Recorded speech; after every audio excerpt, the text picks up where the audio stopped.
Welcome gamers and non-gamers alike to the Basically Nomads bus, and if you click this video, I'm going to assume you're either a gamer or you really like the idea of gaming, and you also like tiny living, bus life, van life, but the idea of those things together might seem a little foreign or maybe even impossible.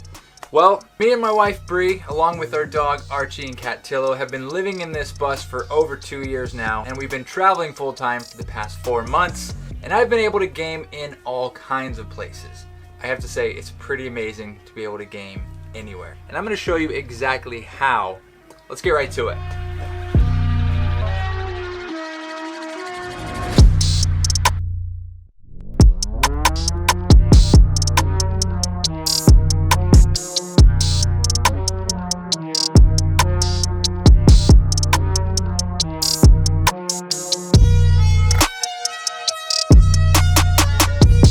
Welcome into our bus, welcome into our home.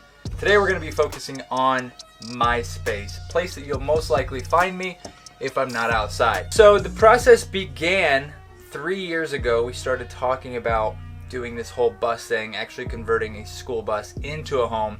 And even then I was obviously a PC gamer, so I knew day one when the planning began, I was going to have some kind of situation, some kind of gaming station. I didn't know exactly what it was going to look like. And in fact, my original version was a massively extended desk with 2 stations, one for her, but then also have my gaming space. This space is just beyond our couches, and it's right across from another desk. Now that desk over here is actually Brianna's space. So instead of having that longer desk, we actually split that into 2 separate desks where she can be across from me. She has a nice little view outside the window. And then on my side, I have this larger desk. Have my mouse pad, keyboard, everything locked out right here, which is great. I really like the idea of a minimalist approach, especially in a tiny home like this. So keeping everything pretty clean and minimal is really important. Obviously the elephant in the room is gonna be this monitor. I don't think you'll see a lot of these monitors, and I do think I was one of the first to put it in there if you have, because what we're looking at here is a 34-inch ultra wide. I actually had a triple monitor set up when I was in an apartment. Had to downsize, couldn't bring all 3 in, so instead, this is my compromise. 34-inch ultra-wide, 2K, 100 hertz. Alright, so now let's move on to what powers my 2K gaming, and that's actually a beast of a computer that I fit into a really small space. Let's check that out. Okay, so I'll briefly go over the specs. I don't want to bore you guys, but here's what I have in my gaming PC. So first of all, our case is a Node 202. I wouldn't personally recommend this case for this kind of build. The form factor is great, but the airflow is not. Our motherboard is an ITX motherboard, so it's about that big. It's so small. And connected to that, I have my 5600X processor, 32 gigs of 4000 megahertz RAM. I've also got an SFX 650 watt power supply. For storage, I have a 1 terabyte NVMe M.2, and then 2 standard SSDs. One's a 120, it's my oldest one, and then I have another 1 terabyte.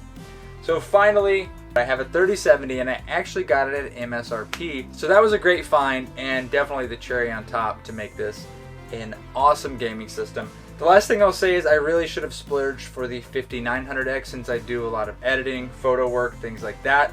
It really would have put this system over the top when it comes to both gaming and editing, but I have to be honest, this is an amazing system for both. And I've never had a single issue playing 2K, 100 frames per second on most games. Alright, so now let's talk a little bit about the travel side of it, because sure, anybody can have a gaming computer and a desk and a workspace and all these things, and that's essentially all that I've shown you so far. But that's what makes this unique, is not only do I have that, but obviously we have this in a bus, and on top of that, we travel with it. So all of this together gets a little more complicated. But what we're doing for internet is, actually, I have a whole video. So if you want to check that video out, you can check that over here. Basically, it explains the whole process, but I'll give you kind of the Cliff Notes version of what that is. I used to have a 4G tablet on our phone plan. I just pulled that SIM card right out of that, and I put it in a little 4G modem from Netgear. Then I ran that to a wireless router. So that wireless router gives Wi-Fi to the entire bus. So the downside to this way is that obviously our internet is going to totally depend on how good the signal is in the area. It's kind of a bummer, but really it seems like one of the best methods because when you're on the road, there's nothing that's going to really be completely reliable. I've also added I think it's called a WeBoost RV Reach, something like that, and it's actually worked a lot better to take an area like this where we had like 0 to 1 bars, and it's given us about 3 bars of 4G. So that's essentially what I use for internet, and it works pretty well, especially well when you're not in a valley in the middle of Virginia, like I am right now. Okay, you get it. But I actually can play games pretty reliably. It's just that my ping every once in a while has some spikes, which really sucks. This is actually the first time that I've ran into really bad internet, so I don't foresee it being too much of a problem, but time will tell on that front. Okay, moving on to the other really cool and key part of living and gaming in a bus, van, whatever it is, it doesn't matter. That's going to be how are you going to power whatever system that you have.